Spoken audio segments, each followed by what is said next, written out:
program features live coverage of an African safari and may include animal kills and carcasses. Viewer discretion is advised. Good afternoon, everybody. There are some buffalo, there are some waterbuck, and this is Safari Live. Ready.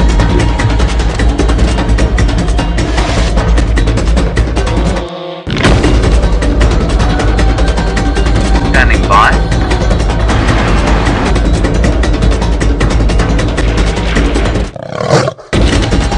Five, 4, 3, 2, 1. You are live, you are live. It is a balmy 30 degrees here in the middle of the Sabi Sand Game Reserve. That is on the western fringes of the Kruger National Park, which in turn is, well, in the northeast corner of South Africa. South Africa, the southern end of the African continent, and way above that, of course, planet Earth. That's about as far as I'm able to zoom out. Kirsten, did you get the map in during that time? The map failed. Okay, you were supposed to see a very sophisticated graphic as I said that, everybody. Anyway, we'll get it right sometime during the course of today. It's, I say, about 30 degrees Celsius. That's about 85 degrees Fahrenheit. My name is James Henry. On camera today is David. That's David's thumb. He's wearing a very sort of quite fancy hat today, I must say. It's very summery, very kind of bush chic, if you like. Right, on we go. There's enough of that. On the other vehicle, of course, Pyjamas Patterson. She is with Gendre the Dreadlock, and they're heading towards Cheetah Plains this afternoon. They're going to see what they can find there. We are going to go towards the Nkuhuma Pride, which were found by Rexon this morning. Rexon, in turn, is going down to look for Tingana at the south of the reserve. He was seen crossing north into the reserve today, not with Shadow, but I suspect Shadow will be following him. So he's going to go and fossick about there and see what he can find. We'll go and have a look at the lions. The plans will no doubt change at least 5 or 6 times during the course of the afternoon. We're just going to have a quick look at the beefaloes and the waterbuck. While I tell you that we'd love to hear from you during the course of the afternoon, the next 3 hours or so, please do talk to us. Hashtag Safari Live if you're on Twitter, or questions at WildEarthTV if you're on the email. And it is a relatively blustery day, a northwesterly wind blowing, unsurprisingly out of the northwest, and it's quite kind of hazy and cloudy, and I wonder if there ain't some weather blowing in at some stage. I doubt it will bring rain. I might be wrong. It will be, obviously, David, it would be the first time I've ever been wrong in my life before, but it is possible, I suppose, albeit unlikely. Now that buffalo and his friends have been sitting around the water here, and I'm so glad they've taken up residence again. That particular buffalo looks like he's on his last legs, to be honest. He's not in a good way. Very hungry, possibly. He really is looking a bit skinny. Let's hope it rains soon so that he can get some new grass into his belly and recover from whatever disease is ailing him. And the big thing about the buffalo, of course, is that none of them in the Kruger National Park are what we describe as disease-free. And that means that they are affected by things like bovine tuberculosis and corridor disease. Now, almost certainly, these buffalo are carrying bovine tuberculosis in the same way that many people carry human tuberculosis, but we don't express it because, we have enough to eat. We live in conditions that don't allow for the disease to take hold. Now, with the buffalo, that is exactly the same story. It doesn't affect their lives at all, except during such a thing as a drought like this, and what you find is that they are nutritionally sort of restrained, if you like, not enough to eat, not enough to drink, and so the disease starts to take hold. And I think that's probably what's happened to that rather skinny-looking fellow there. And that's the story here. There were some waterbuck, not waterbuck, what are those small pig things? Ah, warthogs, yes. They were wandering down into the dam here. I'll just see if I can find them. But while I do that, let's head across to Pyjamas Patterson and find out how close to Cheetah Plains she is. Good afternoon and welcome on the Sunset Safari. My name is Jamie, and this afternoon I have Jandre on camera with me once again, with his deeply, grievously injured foot from this morning where he dropped a marula log on it. And the answer to the all-important question about where exactly we are and how far we are on our journey to Cheetah Plains was I got distracted slightly by the prospect of relocating Tingana and Shadow. Unfortunately, with tears in my eyes, I have to tell you that Tingana and Shadow have crossed south back into Little Gowrie. So this morning I know that James is updating you about this morning, and the fact that we had 3 leopards on our southern boundary, all of them south of our boundary, until right up at the end when Tingana crossed to the north. And unfortunately it seems as though he's gone back south again. Luckily for us, Master Tracker Rexon is helping us out this afternoon. He's going to come and trundle along here and check to see whether or not the Queen of Djuma, who was last seen disappearing roughly here, corrugations in the road. I don't remember those being there when I was last here. She disappeared roughly in this general direction. Towards Little Gowrie and the Cheetah boundary. So, Rexon is going to double check along this boundary, make sure that I don't miss her crossing. I, of course, don't want to be the one that missed her crossing, therefore I'm going to check carefully as well. And then we're going to make our way to Cheetah Plains. I'm sure that James has already touched upon the fact that summer is pretty much well and truly here, with temperatures reaching 89 degrees Fahrenheit. Degrees is not a word. Degrees Fahrenheit, which is 32 in centigrade for those of you in the much largest of parts of the world. So it's hot this afternoon, so I'm thinking a couple of visits to Cheetah Plains Pan, 3 in a row Pan, will provide us with maybe some lovely elephant sightings, perhaps some buffalo wandering through to go and have a drink on a hot and dusty afternoon. So that is our plan for now, and I think it is a relatively good one, since so far these Impala are the first life forms I have seen, or at least mammalian life forms that I have seen, all standing in the shade of a balanites tree. Now, all the animals seem to be hiding away from the blistering temperatures.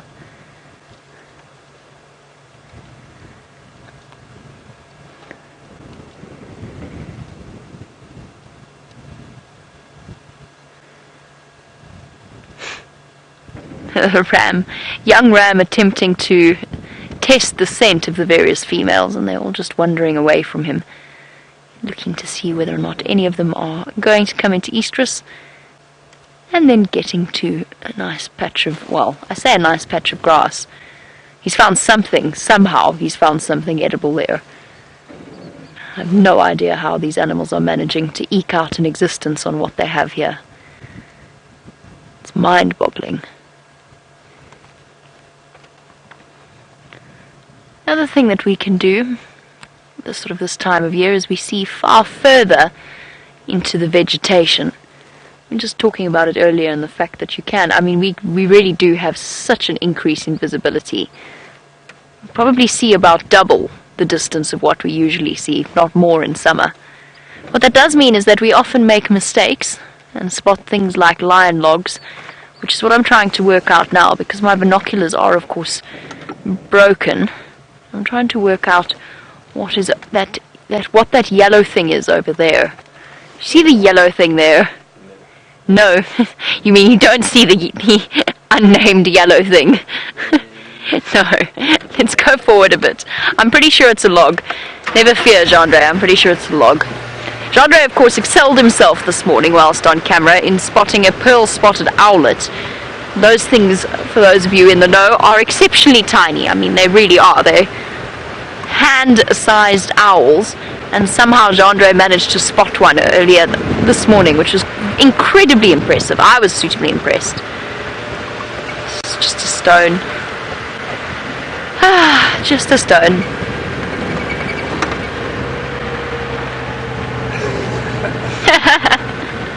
Arathusa! Good afternoon and welcome to the Sunset Safari. I'd like to know, Jandre, how many times you've been injured whilst working for Safari Live?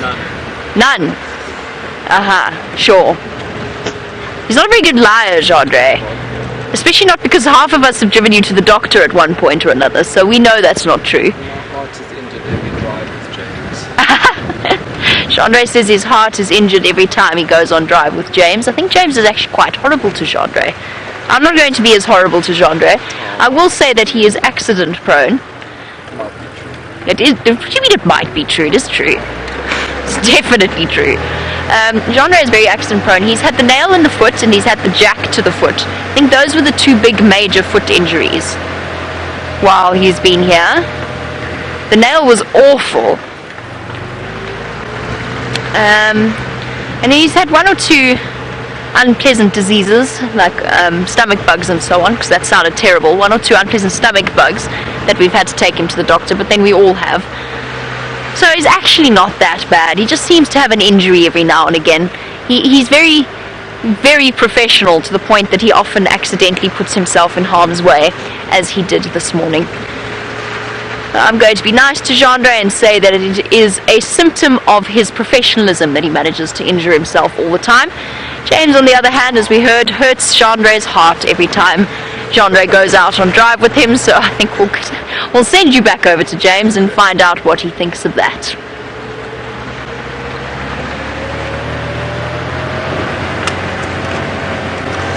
We're descending into the valley of the Great Mlwamati drainage line.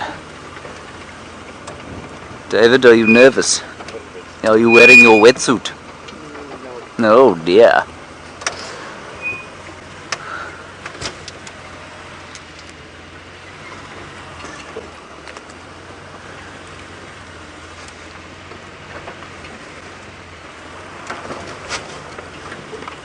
Now, obviously I'm being totally ridiculous. This is where the Mlwamati drainage line crosses onto Djuma. There, the Buffelshoek cut line is just up there. And you can see it must have one stage been a roaring torrent of water cascading down through the low veld, cutting a swath through the granitic rocks underneath here. No longer. Now what I've just picked here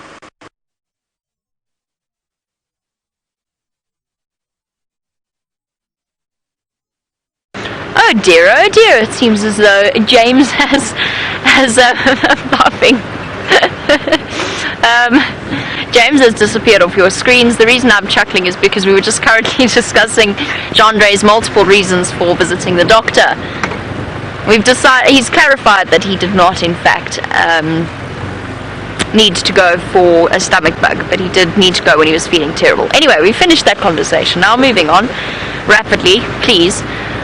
And we're on our way towards Cheetah Plains. Now we're about to hit the gremlin-filled hollow, as Brent describes it. It's also one of the places where we have the best chance of seeing Tundi. Now Tundi, for those of you who are new to this Safari Live experience, is a female leopard with two brand new cubs. Well, they're brand new. What are they? They must be 3 months old now. Must be close to 3 months old. And she gave birth to them, or at least denned them in the first few days of their life, underneath one of the guest rooms in a lodge called Cheetah. This is one of her main territorial areas, and she spends a lot of time in a river system known as the Mulwanini. And that's where she's been seen over the last few days, moving between Cheetah on my right, Tortured on my left, with the river system in between.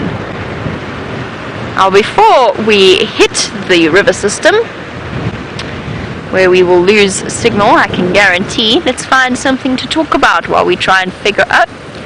Never mind, he's up and running. James is working absolutely perfectly, and presumably Rusty is as well.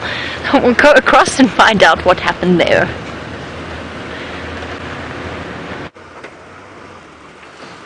What happened, everybody, is that the aerial, fell backwards.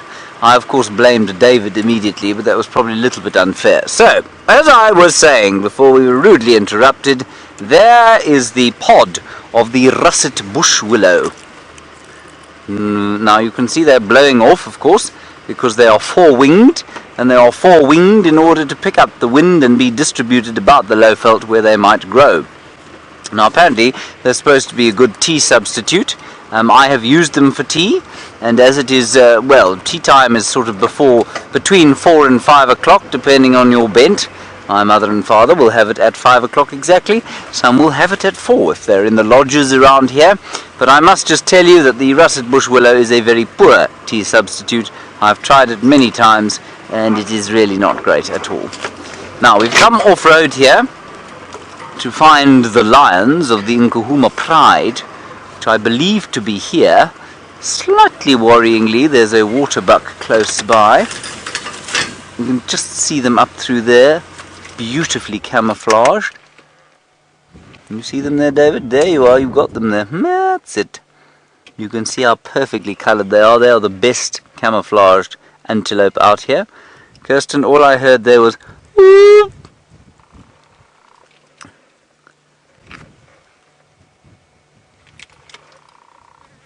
Oh, what is that? There's a very enthusiastic woodpecker over there towards the lions. Let's go and take a look.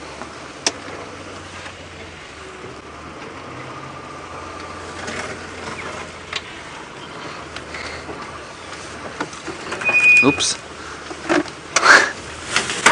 Oops again. It's a clear path here. I've hit every tree next to it. Now, Rexon found them in here this morning. I don't know if you were on drive with us this morning. But the Nkuhuma Pride, all of them, sans any of the Birmingham males, were just in here. I don't think they would have gone anywhere. Apparently it's actually 32 degrees Celsius, 89 degrees Fahrenheit. So that's pretty warm for the 5th of September, I'd say. And I imagine there'll be 1 or 2 cold snaps left, certainly if you were living on the Highveld, which is the areas around Johannesburg and Pretoria, which are just over a mile high in some cases. And I think they will probably experience another winter snap or 2. But here we're into the heat. And hopefully with La Niña we'll be into some rain as well.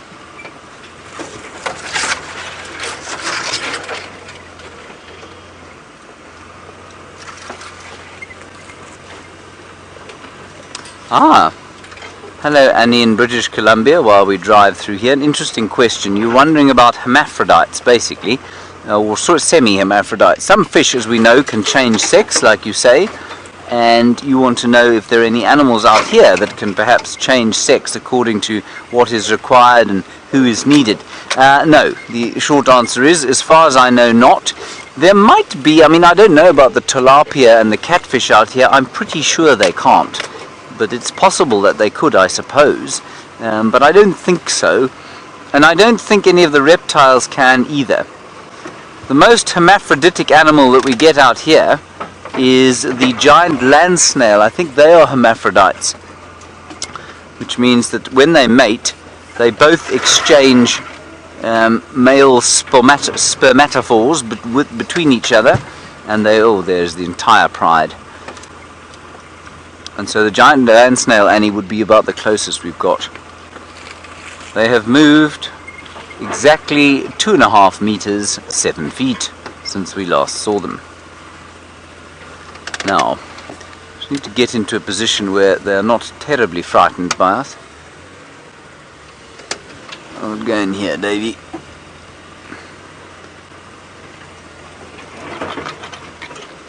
Hello, ladies. Yes. It's us again. I know it must be very confusing to you as to why we are always here, but we just do find your children so very exciting. You, at this time of the day, are about as exciting as drying paint, but your kids, they are fascinating all the time. Now, Dave, just beyond there, there's a Natal spur fowl that the little cubs are looking at. You see that? It's just behind there. It's down. Right. There. Just there. There it is. Natal spur fowl. And I'm just going to sneak forward. Sorry, let me just sneak forward. It might make a little bit of noise. But the little cubs are watching it carefully. And I wonder if they aren't going to have a bit of a go. No, it's run off. There are 2 of them in there. That's as far as I can go, I'm afraid. That's what that little lioness is looking at. You can see she's a little lioness.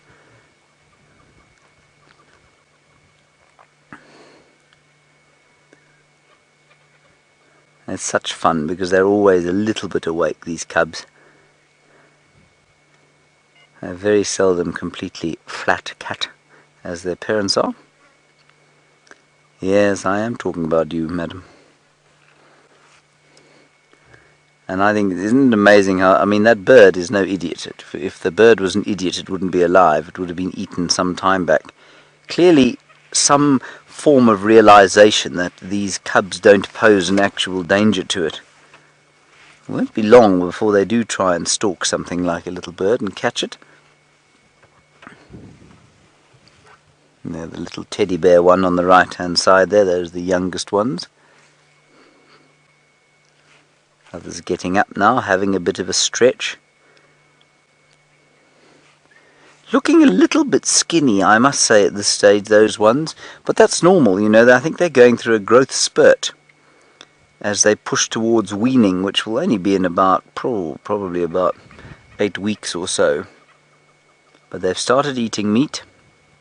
And this, it's quite interesting. If I was to describe the phases or nutritional phases of a lion's life, assuming the mother is able to produce sufficient milk, I'd say the first 6 weeks are very good time for them. They can drink as much as they like.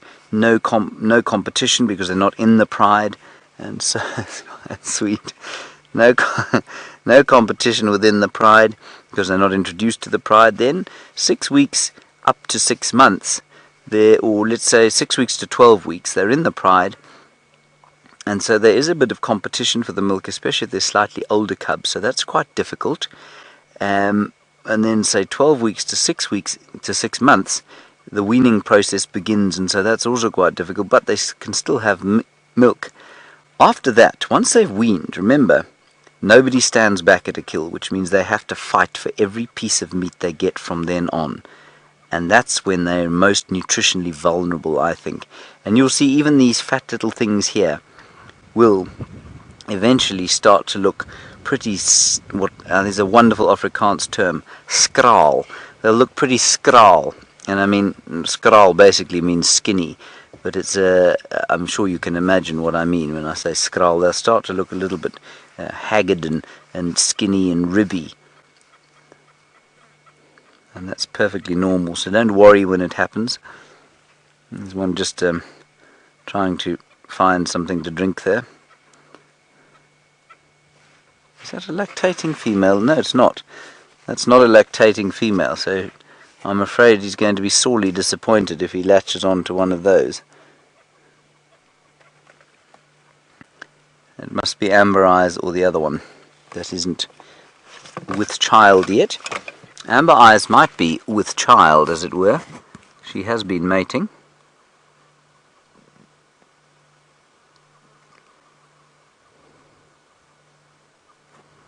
I don't think that's a lactating female.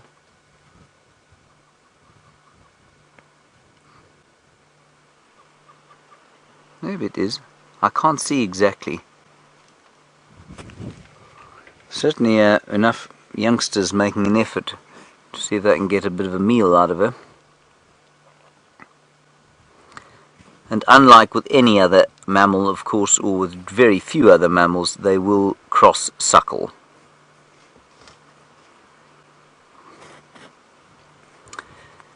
Hello, safari slave.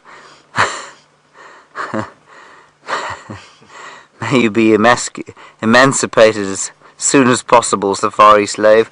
You say, do I know how many males and females are born here? In the youngest crew, which are now 7-8 weeks old or so, yes I do, 2 males, 1 female. In the oldest crew we think that there are 2 females and 1 male. And we think in the middle crew, that's the 11-week-old ones, we think that they are 2 lionesses. That's what we think. They don't, as Jamie pointed out very obviously to me the other day, sit still for any length of time, and so it's quite difficult to tell. But certainly the the 3 smallest ones have been fairly easy to sex because we saw them a lot on their own.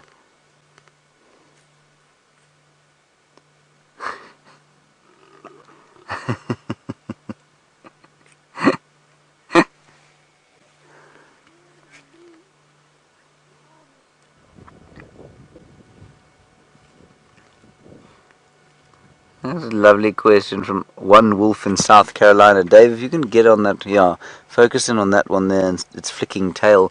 One Wolf, you said, what stage basically does the pom-pom arrive at the end of the tail? You can see that one there, which I think is one of the older ones, 14-week old or so, it's starting already to get a little bit bigger. So I'd say by 6 months they'll have a pretty good pom-pom. In the case of one of the Birmingham boys, of course, who I dubbed Skinny Pom-Pom, he didn't really get much of a pom-pom at all. So I'd say by about 6 months they'll have a good-sized pom-pom on the end of their tails. I tell you, I sit here and I'm looking at these things and I watch how the cubs flop all over their mothers. It's almost difficult for me to justify or understand to myself, if I got out of the car, the reaction these animals would have. It looks like you could walk over there, lie down next to them and kind of join in the lion carpet there and have a wonderfully relaxed afternoon with them. That is not the case, David. You would be bitten several times if you tried to do that. Yes. Right. From lions we go across to those who were faster than Michael Johnson and now faster than Wade van Niekerk.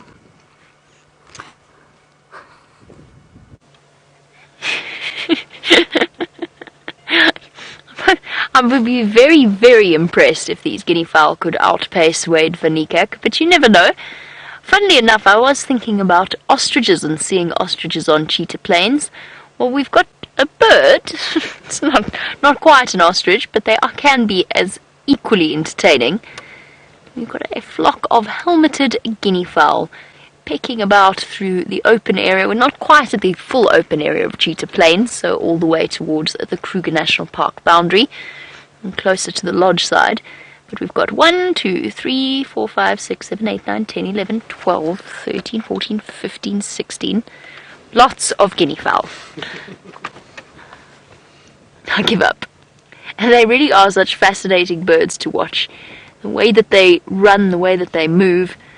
We watched some recently I say recently, but we did watch some about 5 months ago, sitting with Tingana, and it was one of the funniest sightings I've had, I think, since I started working at Safari Live. I don't know what that was all about.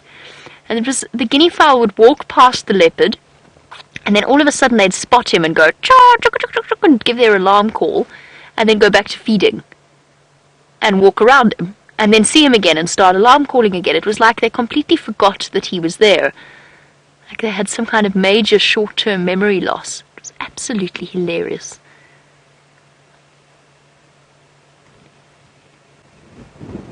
The feathers gusting about in the wind. It is very, very breezy this afternoon. It's going to be very windy on the open plains of Cheetah Plains. That is where we are heading to. Look at them. They've all synced. The movements of their walk have all synced up.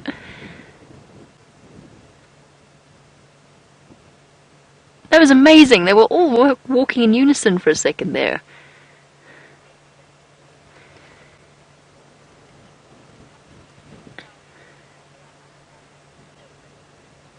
Oh, that's lovely to hear from Gretchen in Illinois. Gretchen apparently was just thinking that we haven't seen guinea fowl in a while and that they are her son's favourite. Oh, there we go. Guinea fowl, they're actually one of my favourites as well. Unfortunately, they're now streaming off in a great flock somewhere else. For sort of no rhyme nor reason. It just seems to be that that's the direction they're all dashing off in. Gretchen, I understand. I think they're thoroughly entertaining. They're also very beautiful birds.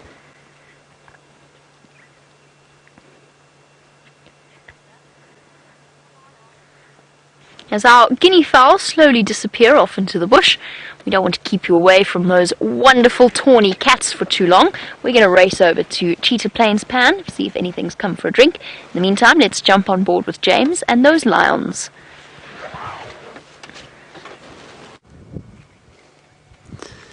I hope you all got my reference there. In case you didn't, I'm not sure if you did. Michael Johnson, previous world record holder for the 400 meters with 43 point... What was it? It was 43 point... Oh gosh, I've forgotten. About 43.3 seconds, I think that's what it was. That's pretty quick. A guinea fowl can do it in 28 seconds, which I think is quite astounding. And Wade van Niekerk has just broken Michael Johnson's record, of course, at the Olympics from South Africa. 43.03 seconds for the 400-meter sprint. Ooh, very cross line there. But still, nowhere close to the speed of the humble guinea fowl, which, if you could make it run around a track, could apparently do it in 28 seconds. So if you placed raisins, I suppose, at sufficiently spaced intervals, then maybe we could get Wade van Niekerk to race a guinea fowl. I'd love to do that, actually. It'd be an amazing Safari Live story. Wade van Niekerk versus a guinea fowl.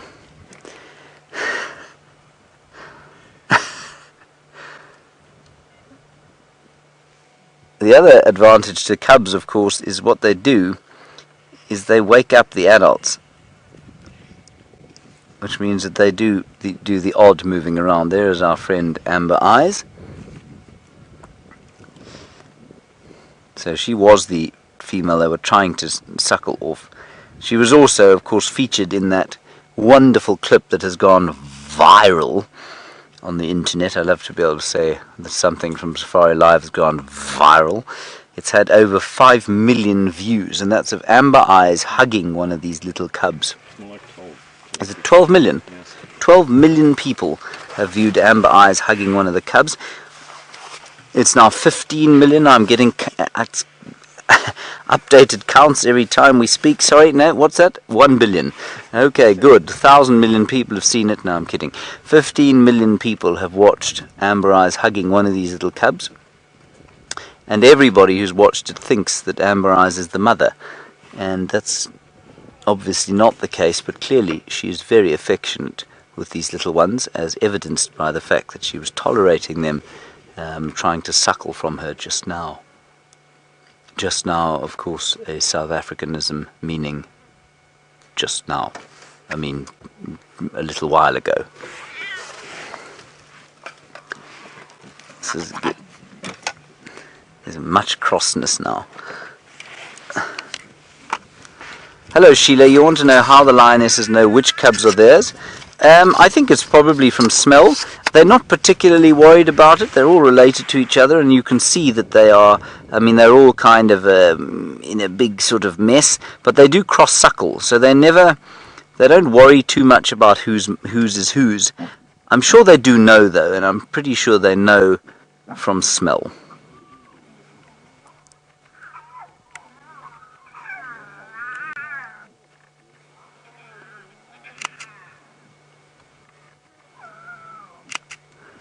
I know you say, Catherine, you say you love how the cubs walk all over their mums. I love it too.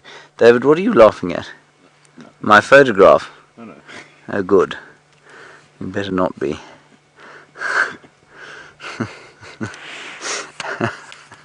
I think David's lying, everyone. I think he was laughing at my photograph. Don't blame him. They're fairly horrendous efforts. I missed all of that action, didn't get any.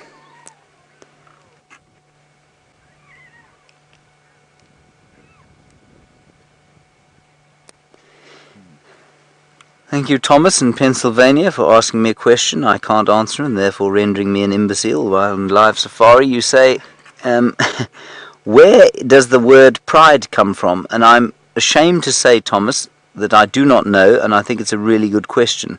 So let's see if any of our viewers know. Hashtag Safari Live, question to WildEarthTV. Tell us if you know where the word pride comes from. I'd be fascinated to know. That's a really good question. Thank you, Thomas, all the way from Pennsylvania.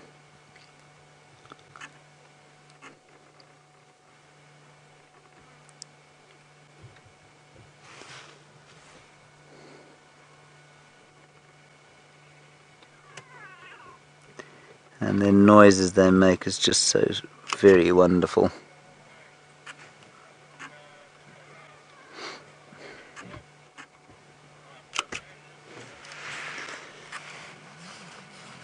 Sorry, Kirsty, you're going to have to give that to me again. Rexon was on the radio at the time.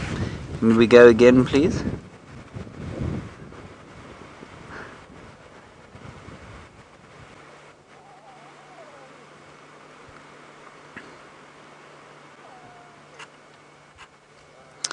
A question from Jerry, not an FC. Jerry, a nice one from you. When will they try to kill on their own first? I think almost as soon as they wean. So probably about 6 months will be the first time they might try and make a kill. They might try a little bit earlier, but I think that's probably when they would try. You saw them looking at that Franklin earlier, but not making any effort to try and sort of grab at it. So I think you'll find that it will probably be round about 6 months when they wean and they start thinking about meat as opposed to milk. Then they'll start, the instinct to hunt and sort of kill will kick in.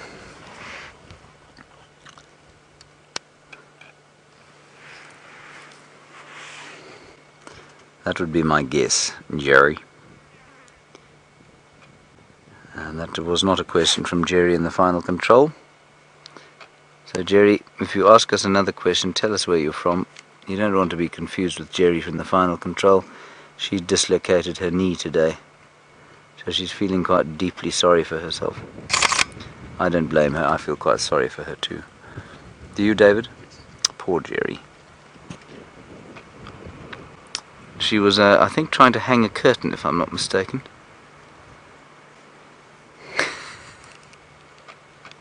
I'm going to be in trouble when I get home now.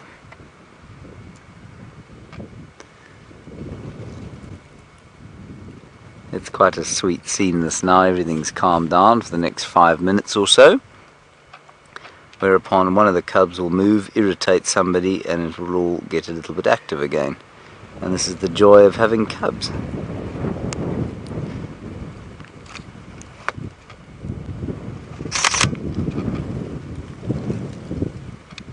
And please excuse the noise of this camera, everybody. The reason I'm forget what I was going to say. Jamie's got something absolutely astonishing to show you. It's a piece of wood.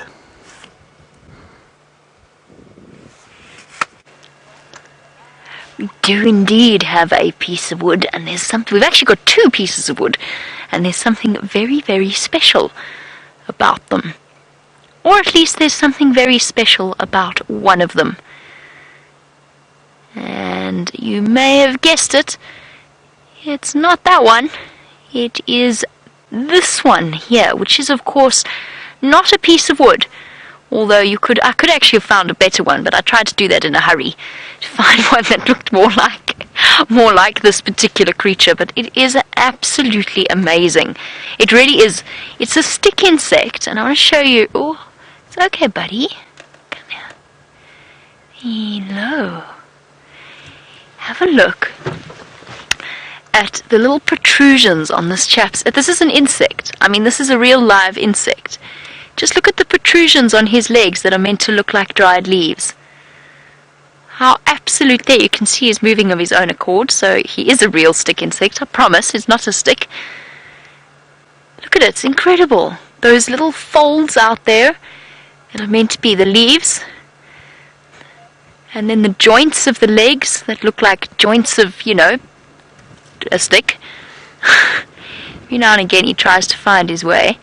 I'm going to turn him round now. Look at, there you go, you got the little grooves all the way along the tail. And of course he moves so incredibly slowly. Even though I've now picked him up, he doesn't know if he's been spotted just yet, and he's still pretending very, very carefully that he's a stick. I'm a stick, I'm a stick, I'm a stick, I'm a stick. I promise I'm a stick. I'm not anything edible, I'm a stick. Let me just turn him round so that I can show you his face. There we go. Have a look at that. Okay, so his two legs are in the front there. How cool is that? His two legs joined together to make him look even more elongated. And his head is sort of roughly there-ish. And he's so light that he's even blowing in the wind.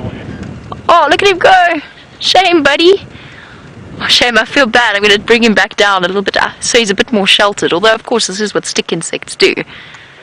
They sit and they blow in the wind and they pretend to be a stick. And how anything could see through that. The only reason that I saw him, actually, was he was on my door when I opened it to get out and put my antenna up. He's amazing. Absolutely fascinating. I think he should be called Steve the Stick Insect, because I'm going to start adopting James's approach of naming things. So this is Steve the Stick Insect, and I think he should travel along with us, because that's where he was before, to start with. We'll take him back and we'll find him a nice home at Djuma. Hey Steve, what do you think? I'm a stick. I'm a stick. I'm a stick. I'm a stick. I'm a stick, I swear. Oh, shame. Legs are blowing in the wind. So these are his two front legs here. I don't want to hurt him. He is absolutely magical. His foot's looking for purchase on my finger, on the tip of my finger. There we go, he's found it. The left front foot is longer than the right front foot, which makes total sense because it means that the right front foot can sort of hook onto the other one and cling on. And now he's starting to just ever so gently cling on to me. And he's gone back to being a stick. I'm a stick. I'm a stick, I'm a stick, I'm a stick. I'm Steve the Stick Insect. And I'm a stick. He's amazing. I think I'm going to take Steve with us. He can come on our safari and join us and be a good luck charm. Hey Steve, what do you think? Yes, no, look to the left.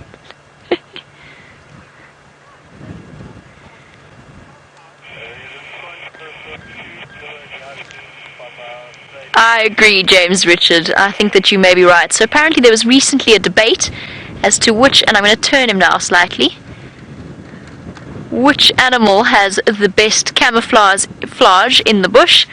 I think, James, you're right. I think the stick insect is the winner of this particular competition. I mean, he's next to indistinguishable. They're absolutely the most mind-boggling creatures. Okay. Well, I think I've held him relatively steady, considering. I mean, I think that's quite impressive. I'm not shaking. It's him blowing in the wind. It's been most impressive, but it cannot continue forever, and at some point I'm going to have to put my arm down. Okay. Let's pop him down. Alright, Steve, where would you like to go? I want to take you back to Djuma and pop you at the DRC.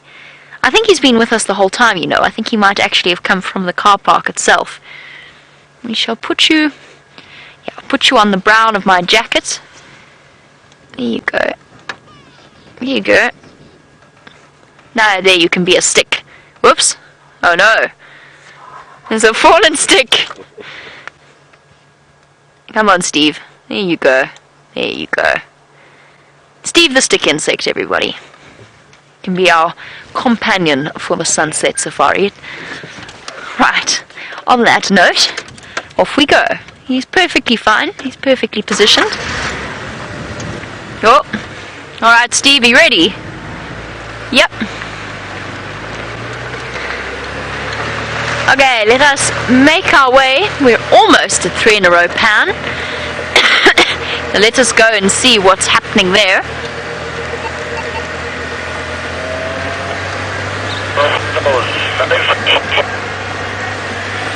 And welcome to Finn, who is 8 years old, and of course I said we're keeping Steve with us. Steve the Stick Insect, and Finn wants to know, well, what animals would want to eat an insect like that? And Finn, the thing that eats most stick insects is a bird.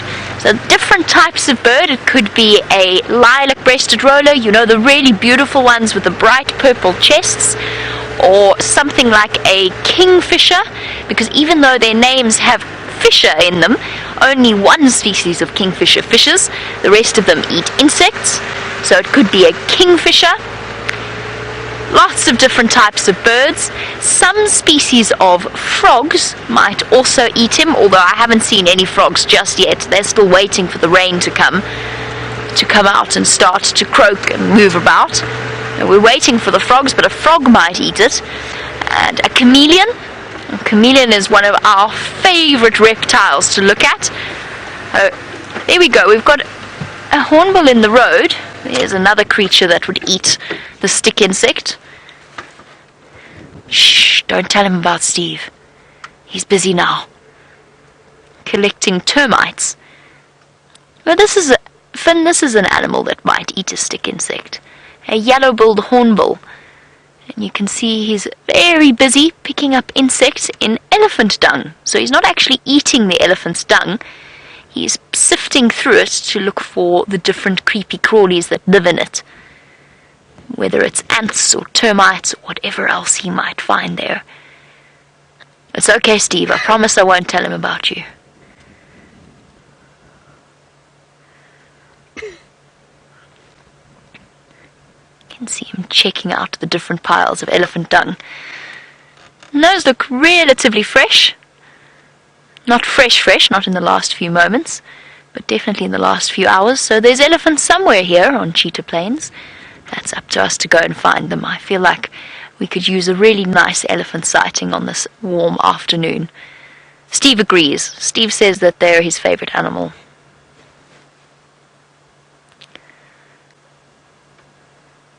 I don't really want to interrupt this hornbill. He looks so serious.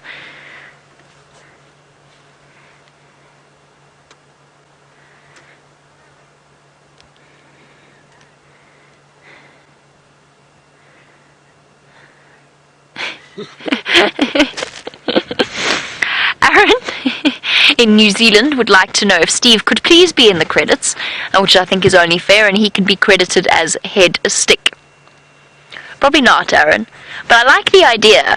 I think it would be really, really nice. We can have Steve, the head stick insects, and Monty, the mantid, and it's a dangerous path, Aaron. We could end up... Oh, sorry, no, we can't have Monty the mantid. Monty was a positive squirrel. Forgot about that. Sorry, Mr. Hornbill. Get this very, very disgruntled look from you. Sorry, I'm sorry. I know I interrupted your lunch. You can't have Steve. He's ours. Quick, before he spots him. Not that he would spot him at all, because Steve looks like a stick. No, this is where, sorry, to go back to the Finn's question about things that eat stick insects, this is where the slightest bit of movement would give our special stick insect away. Even something like a big mantid could potentially eat a stick insect, although probably not one of Steve's size. But a praying mantis is one of the few animals, or one of the few insects that has proper three-dimensional vision and would be able to catch a stick insect. And then chameleons, of course, as a member of the reptile family, they naturally have that. But they've also got those, yay, there's an elephant in the pan. They've also got those movable eyes, individually controllable eyes. Obviously, I'm now being a chameleon's eyes, that allow them to pick out things like stick insects and actually manage to catch them. Hello, elephants.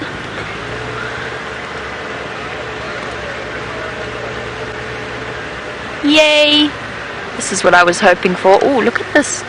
Sorry, before we get too much closer, just interesting situation playing out with a young female being pushed by a male.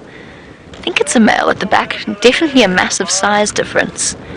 And then a little calf in between. Okay. Oh, all is calm now. Oh, we can shuffle up a little bit closer. Hello, guys.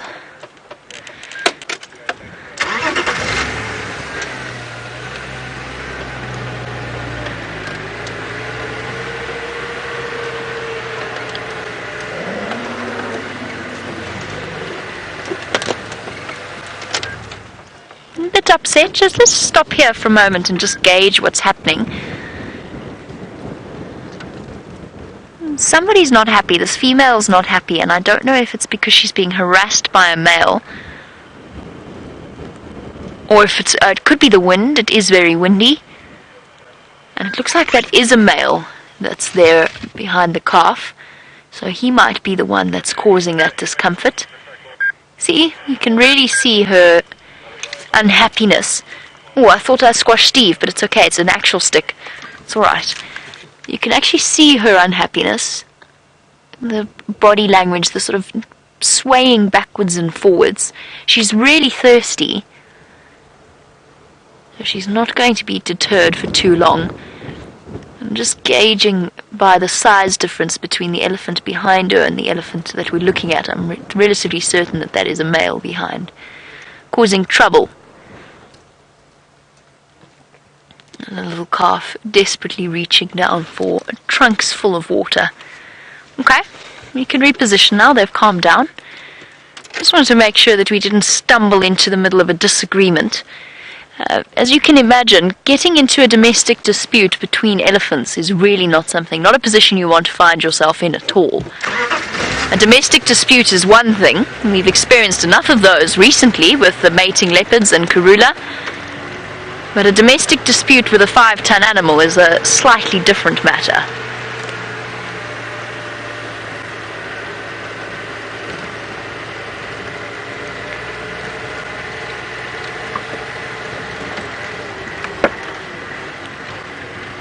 Hi guys. Alright.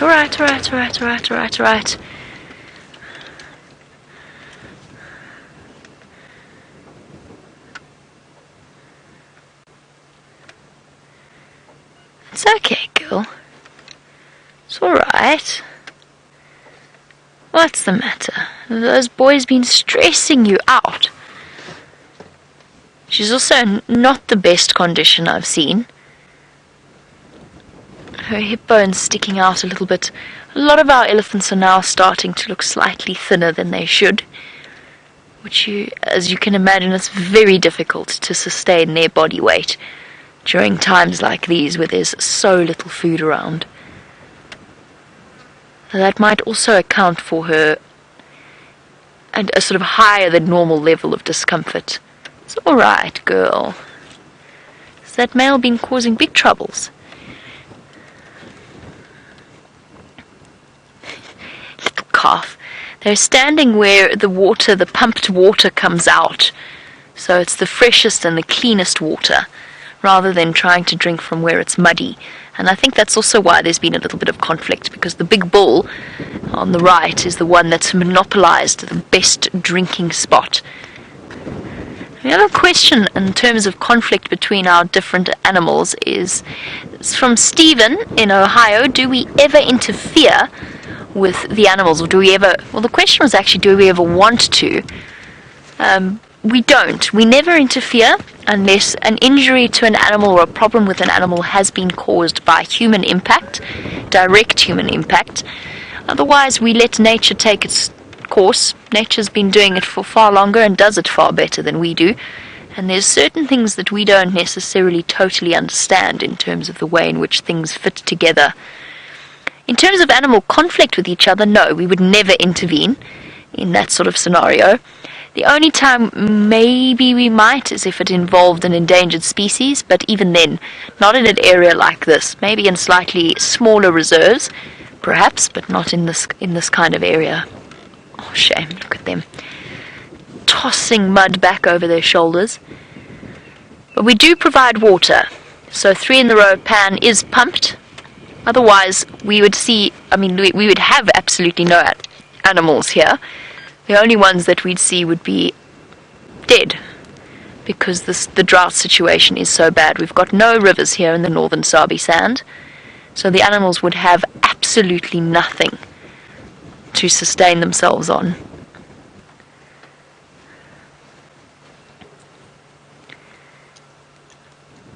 There we go. Have a drink, guys. They've been joined by a couple more elephants. And the cows have to content themselves with the muddy patches of water. whilst the bull has wrapped his trunk around the pipe where the water comes out, and he's actually, from what I can see, he's actually sucking it up straight from the pipe itself. The little one wants to join him.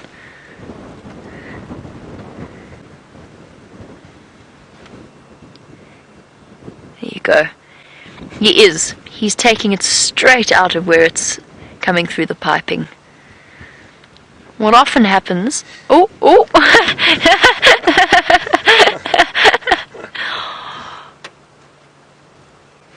Oh, that's gorgeous. Oh, come on, dude. Shame. Right. As if that needed any interpretation, well, that elephant bull just pushed the baby elephant out of his way. But what was wonderful about that was how gently he did it. I mean, he's an absolutely enormous animal. He is easily 4 or 5 times the size of that little calf. And he just ever so gently nudged him out of the way with his foot. Sad to see. You feel sorry for the little one. But at least he did it gently and he didn't kick him hard.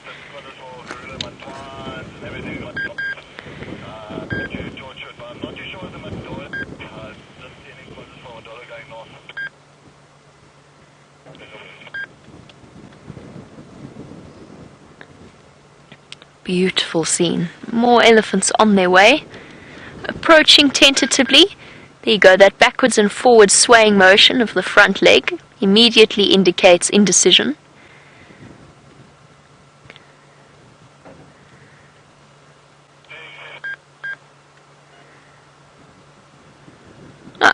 Not a popular arrival. A submissive turning of the body from the elephant that was coming in, and the female's pushing it away ever so slightly. Now, speaking of our pumped water and pumped pans, Liz, you wanted to know if perhaps we didn't pump these pans, would we see more arid dwelling species during this drought? The answer is no, probably not, although I completely understand where you're coming from, because of course this area, before these pumped dams were provided, we would never have seen hippo at all, and we would have seen more animals like sable antelope, because they're more adapted towards dwelling in arid conditions. But now they've been outcompeted by animal species that have been brought in by the pumped pan. But that change has been effected over quite a long period of time, and we're talking decades at a time, rather than one small drought period, so rather than a year or two drought. So whilst we might see maybe 1 or 2 sable over the next few months whilst it is a drought, that's more just because they're being pushed in to find water. It's not because they're starting to make a comeback, if that makes sense. It takes a lot longer for the impact that something like an established dam, a man-made dam, has on an ecosystem. Oh, don't waste. And the elephant just sprayed a trunk full of water.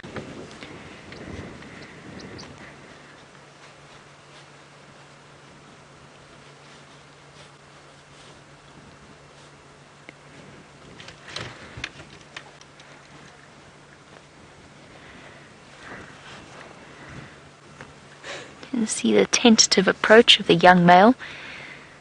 He's also thirsty. Careful, buddy. The big male not in any way concerned. And the younger male on the left definitely not brave enough to make any kind of a stand. Lucy, lovely to have your question as always. Lucy wants to know whether or not, if the mother had not been there, if perhaps the male would have been more forceful with the calf. I don't think so. I really honestly, elephants are such special creatures, and they know that a little calf is small and fragile. Oh, it's a warthog, you silly thing. Did you get a big fright? Are you going to go and chase the warthog away now?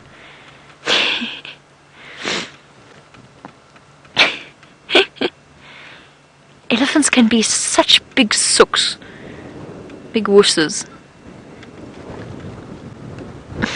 The poor warthog was coming dashing up to have a drink, and immediately startled the elephant. And now the poor thing just wants to come and drink, and there is no chance. With two rowdy teenage boys, or at least one teenage male elephant, there's no way. There's something about young male elephants that they love to spend their times chasing things that are smaller than them around. I think it makes them feel big and scary. And it's also, there's probably a hormonal base to it as well. But Lucy, I think that gentleness that we saw is just elephant-on-elephant interaction. I mean, how often, we never really hear of an elephant bull injuring a calf.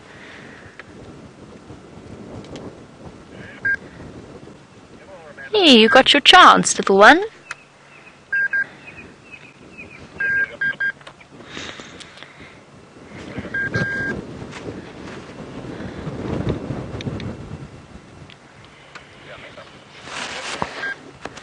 On the subject of our amazing elephants, and they are incredibly special creatures, Laura's read the terrible statistics that have come through in terms of elephant numbers. So they very recently released a giant census into the different elephant numbers throughout Africa.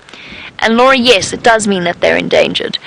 They are, in total throughout Africa, they have become an incredibly endangered species. And I can't remember off the top of my head, what was it again? How many elephants were killed per hour, or something horrifying?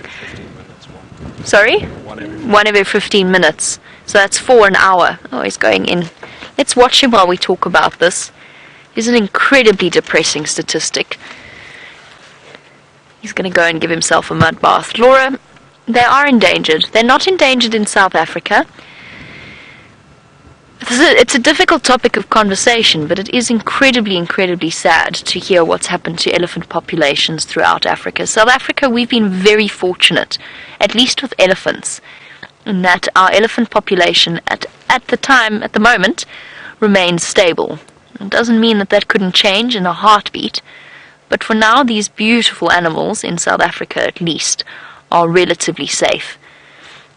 And as you go further north throughout Africa, between civil war conflicts and funding of weaponry and the illegal poaching that then sets off, they are an animal species that has become incredibly endangered.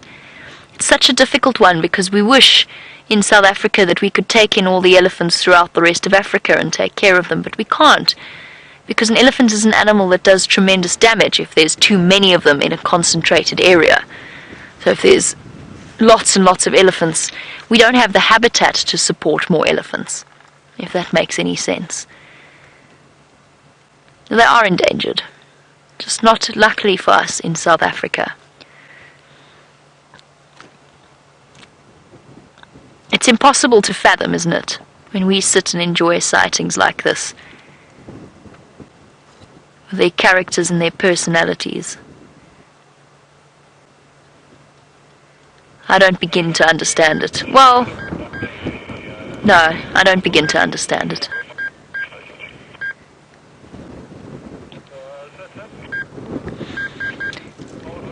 And he's having a wonderful mud bath, unconcerned by the problems of the world. The weight of it does not rest upon his shoulder.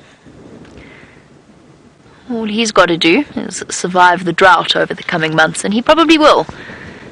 He's got the advantage of bulk and size. Look at him standing like that. They're such surprisingly agile animals, with his deeply curved back. Isn't he magnificent?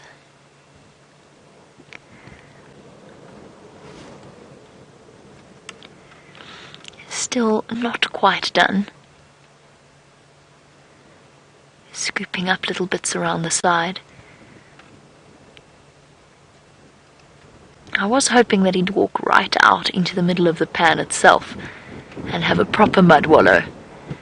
But he seems to be a bit too dignified for that. Oh, I'm just going to casually rest my trunk here.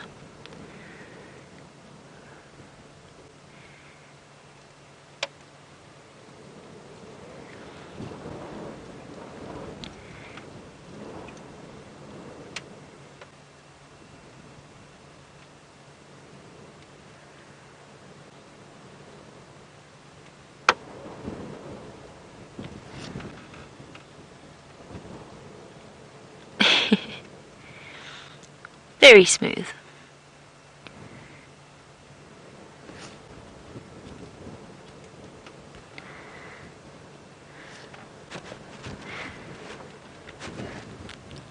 And now's our magnificent elephant bull slowly strolls away as though he has all the time in the world. Andy, the reason that elephants have such wrinkly skin, no, it's not because of the drought, although it does make it worse, I must say. Certainly their skin seems to hang a little bit more off their skeletons. But it's to increase their surface area, Andy. So, essentially, an enormous animal like an elephant, as I'm sure you know, the larger the volume of an animal, the smaller its surface area to volume ratio, and therefore the harder it is for that animal to cool down. So the wrinkled skin helps to tip the scales back in favor of having a slightly larger surface area for heat exchange. It also means that when they do things like on really, really hot summer's day, I mean today is 32 as we spoke about before, but on a day that's 42 or even up to 50, when they go and they bathe themselves in wet mud, then it sticks to the cracks in their skin and it takes slightly longer to dry. And that essentially just helps to extend the cooling effect. Also just allows them a greater mobility in terms of those enormous joints and bones. As our beautiful animal disappears, and drink time, at least a 3 in a row pan, is complete, let's go back over to James and find out what his lazy lions have been up to.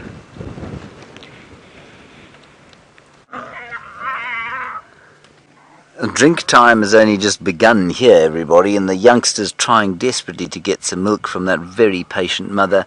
And as Dave was saying to me, he can't believe how patient they are. They do give the odd growl and the odd swat, but they are generally extremely patient with the... You can hear the cubs shouting there. I'll try and move just now and see if we can't get a slightly better view.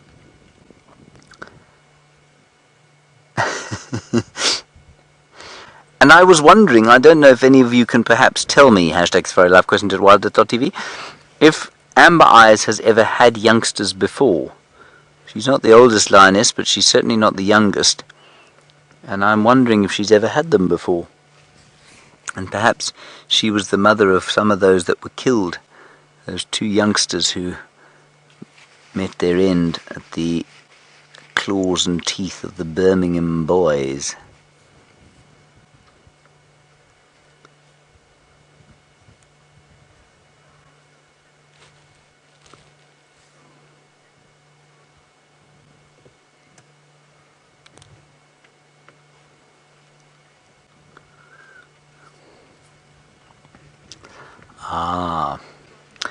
Now, Thomas, thank you very much for that wonderful information. You say that many animals, and the collective nouns thereof, have been sort of devised on the basis of some sort of characteristic, either a vice or something admirable about them. And in the case of lions, because they were seen as regal, then regal and proud, so it was that they came to be known as a pride. I think it's fascinating also, therefore, that a group of ostriches can also be called a pride, because ostriches figures of some sort of ridicule, I think, rather than regal. Perhaps a circus of ostriches would be a better term.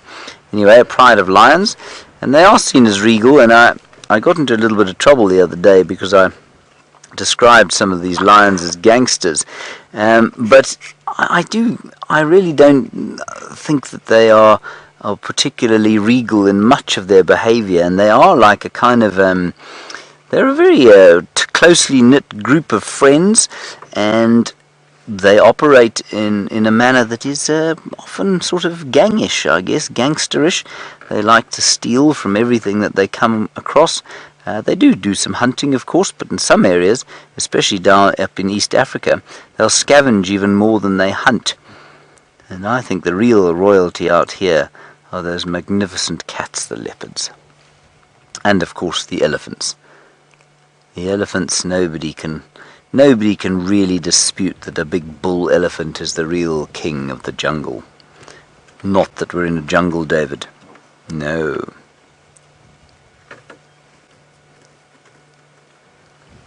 A lioness there, being extremely active here on this warm afternoon, rolling over. Now those are the two lionesses who don't have youngsters. Those there, that's Amber Eyes with her back to us, and another one with her front to us now, her white belly.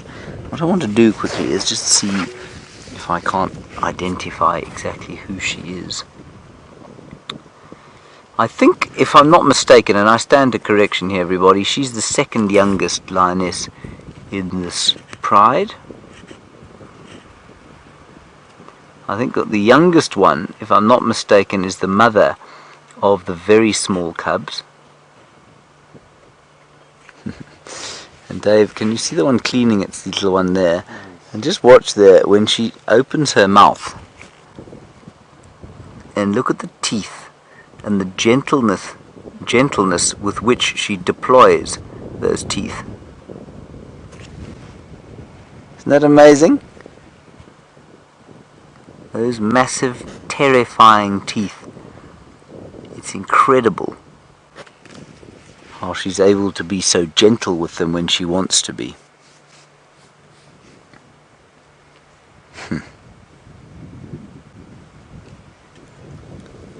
I think she's licking her cub, isn't she? Or is she licking her own paw? I'm not sure. Kirsten thinks she's licking her own paw, that's why she asked me the question. You can see the little one there trying desperately to not suffocate under the weight of her mother's leg while she tries to suckle there. They're so very cute, aren't they?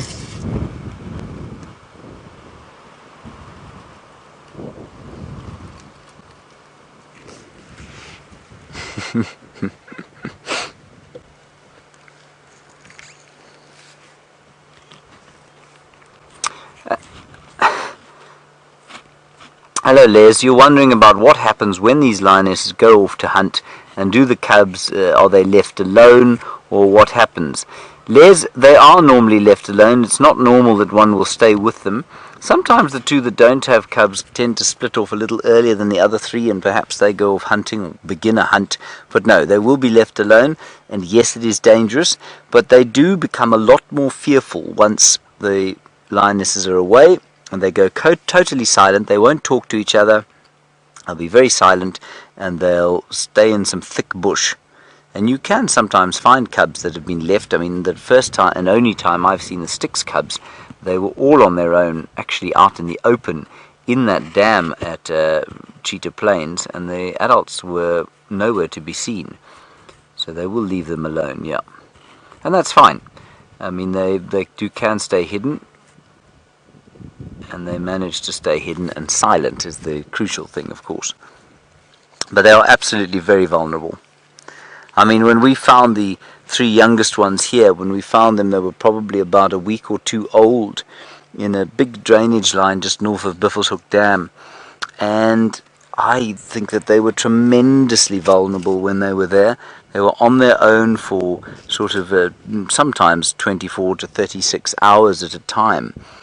And they were just lying in a little drainage line there, and if a hyena or a leopard or anything had come across them, would absolutely have killed them. And I think she's the youngest lioness. She's got the pinkest nose. And I think she's the mother of the very little ones.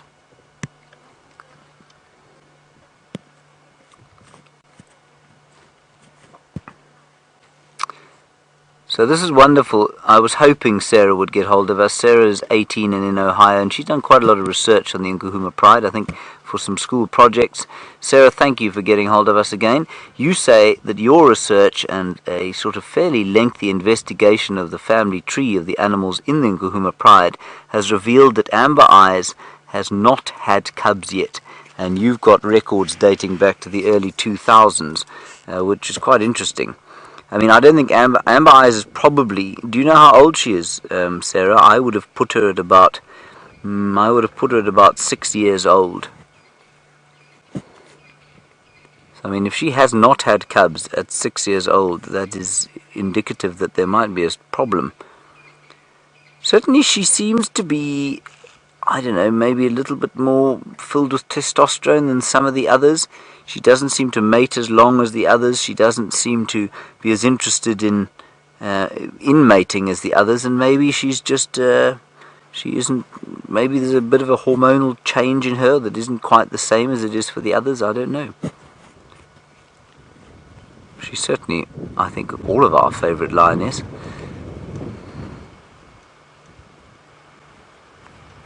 But time will tell. She has been mating with the Birmingham boys. Right, well, I'm going to stay right here with the lions, and hopefully Sarah will get back to us if she knows anything further about Amber Eyes' history. While we do that, Jamie is with some more elephants on Cheetah Plains. Lots and lots and lots of elephants. I actually just said to Jandre that I was going to try and skip around the herd that we were with to get to Cheetah Plains Pan and then meet them there as they went for an afternoon drink. Whereupon we came across what feels like half of the elephant population of the Kruger National Park. That's a slight exaggeration, of course, but there must be, I think from where we were with the rest of the herd at 3 in a row Pan, there must be at least 70 elephants between 3 in a row Pan and here. And they've just been incredibly unsettled, so I've stopped really far away from now to just investigate what on earth is going on, because there was much screaming and trumpeting and going on about something. It sounds like a young elephant throwing a tantrum, but then all of the females gathered around in that protective stance that they adopt. And where there was lots of rumbling, that deep bass contact call that they make to communicate with each other. And because it is a windy day, and elephants are very unpredictable on windy days, I just thought I'd give them some time and some space before we moved a bit closer. And I think that now it's a bit more relaxed and we can go and investigate. I'm really hoping for a stunning sighting in the open area of Cheetah Plains with all of these elephants. That's what I'm hoping their plan is. We've also got to be quite careful at the moment. We better pull off the road, Jandre. There's a big elephant group coming up behind us. Okay. We're going to sit here and we're going to wait for them to come through. So what I'm doing in a situation like this, because that big male is behind them as well, so he's also pushed them a little bit, he's going to come and be a bit of a pain. He's going to come and stand over us. Well, there's a very good chance he's going to come and stand over us, so we're going to keep nice and still. In a situation like this, we're basically making sure that we've got an escape route, somewhere where we can go. We've got left plenty of space for the elephants to move past. And then essentially we take it from there. And as I said, we've got to be a little bit careful because it is windy. Oh, so much trumpeting. What's the matter?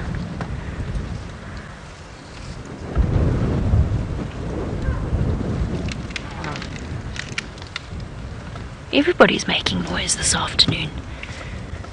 The other thing is that a lot of elephants come in from Cheetah Plains. Wow, this is incredible.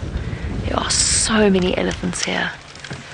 A lot of the elephants come in from the Kruger National Park, and that side of the Kruger National Park, that western side of the Kruger National Park, is basically uninhabited, which means that they hardly ever see people or vehicles, and they might be a little bit more unpredictable than our elephants might otherwise be.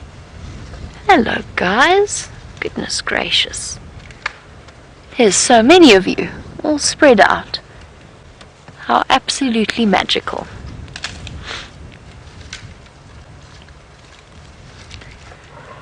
Elephants of all ages, from the oldest of females to the youngest little ones that are all protected and corralled up in the front there, away from any risks. Beautiful old cows that have come through. I have a serious soft spot for older elephants as well. I just always imagine that the decades of memories that they've established and the wisdom and the knowledge that they have.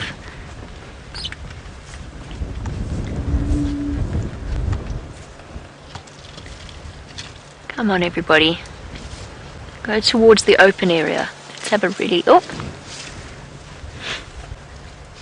Really nice sighting there. Two young bulls, one obviously older than the other, and playing the role of a little bit of a bully.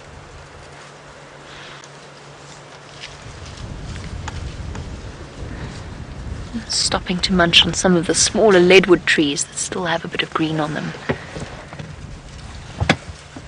There, my girl. Where are you going? Where are you off to? Going to join the rest of the group. Okay, little one. It's all right. You can go.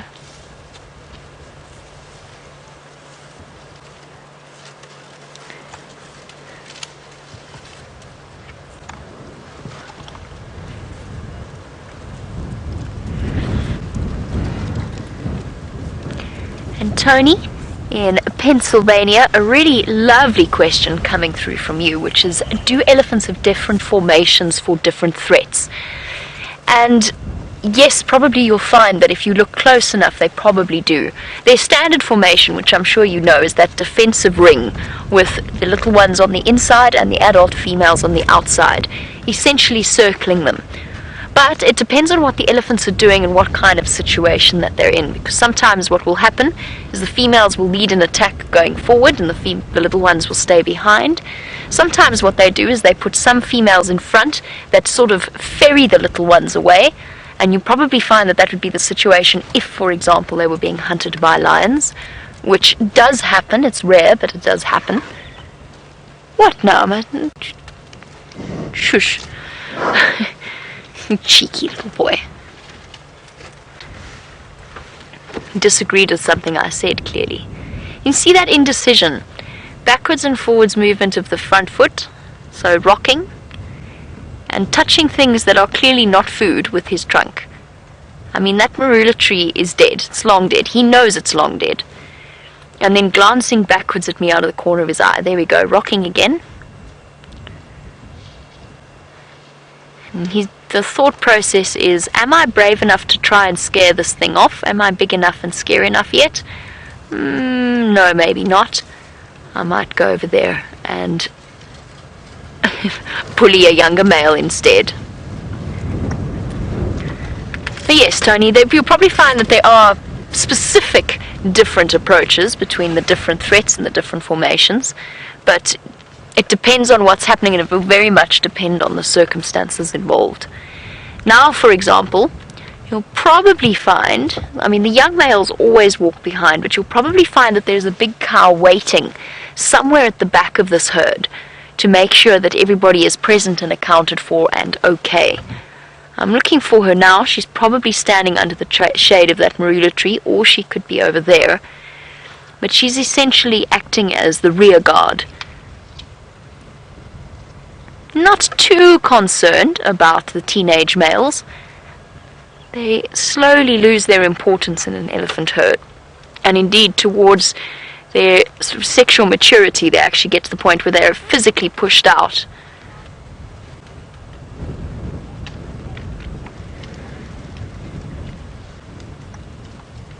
I'm trying to think through the answer to the next question, which is from Valeria, which is, what is the largest elephant herd that I've ever seen, and where was it? And I'm just thinking about it seriously. I've often found myself where I used to work in a situation with close to 70, 80 elephants. That's a relatively regular experience.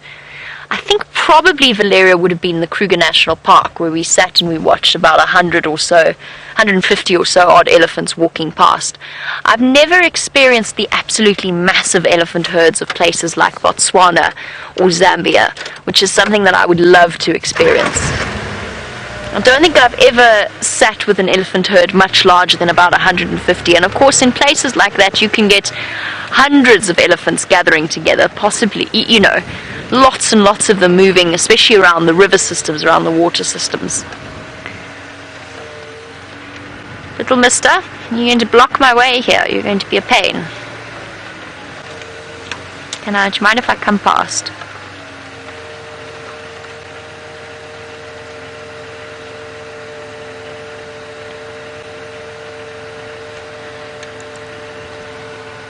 I just don't want to scare him.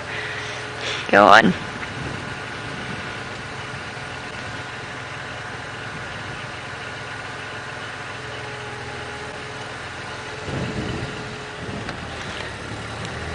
And our elephants are slowly on their way back towards the Kruger National Park. And of course, they've got this vast open area of unfenced land that they can move between. Whether it takes them all the way to Mozambique or Zimbabwe. I've been to places where they can cross into Botswana, not where we are. But Jimmerlin? Alright. Let's just stop here, because shame, he's scared.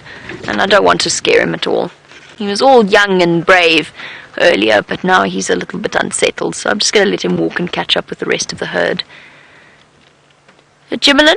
Yes, ultimately there have to be fences at some point, which there are, that block off the reserve from neighbouring villages and communities. He wants to know if it's a fence that can stop an elephant. No. There's no such thing, as far as I know, as a game fence, unless you are talking about something out of Jurassic Park. There's no real game fence that can keep elephants out. It's more as a sort of a physical barrier. It's most of the time they keep elephants out. They are electrified. They're electrified with a very, very high voltage but a very low current. Did I get that right? Yes. Very high voltage, very low current. In other words, it hurts, but it won't kill anything unless something gets really stuck on it, like tortoises and pangolins sometimes do. I mean, I've been shocked by them. It's not pleasant, but it definitely won't. And often elephants learn. We've seen it with some of the fences around the gardens in these places. Elephants can learn very quickly and very easily how to push over fences and how to get through them. While we wait for our elephant herd to make their way out into the open area, let's go back across to James and see whether those lion cubs are waking up.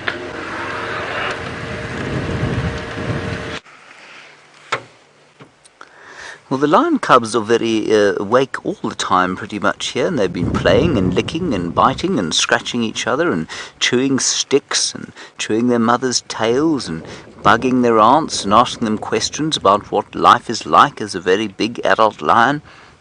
And that's what I imagine they're asking about. David, I think that's pretty accurate, don't you? Yes. We have moved slightly, you may have noticed.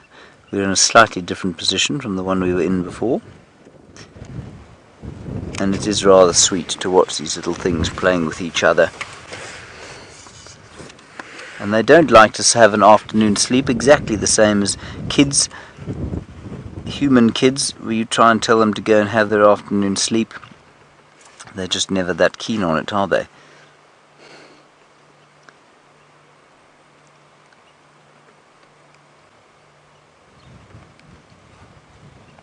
Heidi, you say you're always surprised at the size of the little cubs' paws and how big they are in comparison with perhaps the adults.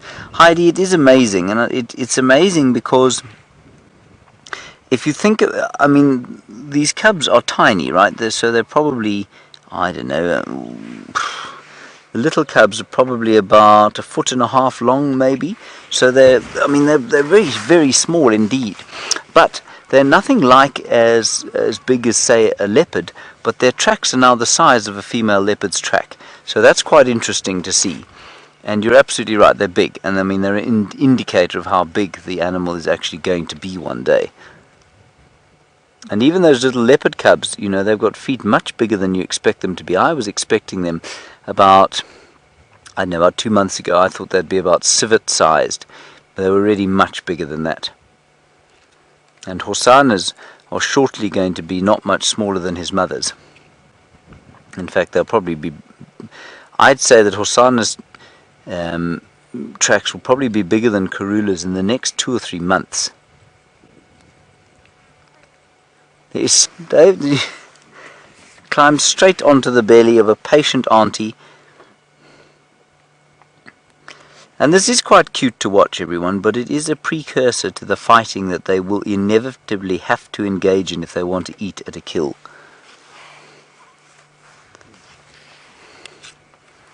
Because they will fight viciously amongst each other when they get to meat-eating stage, and they're already starting to. There is no honour amongst these fellows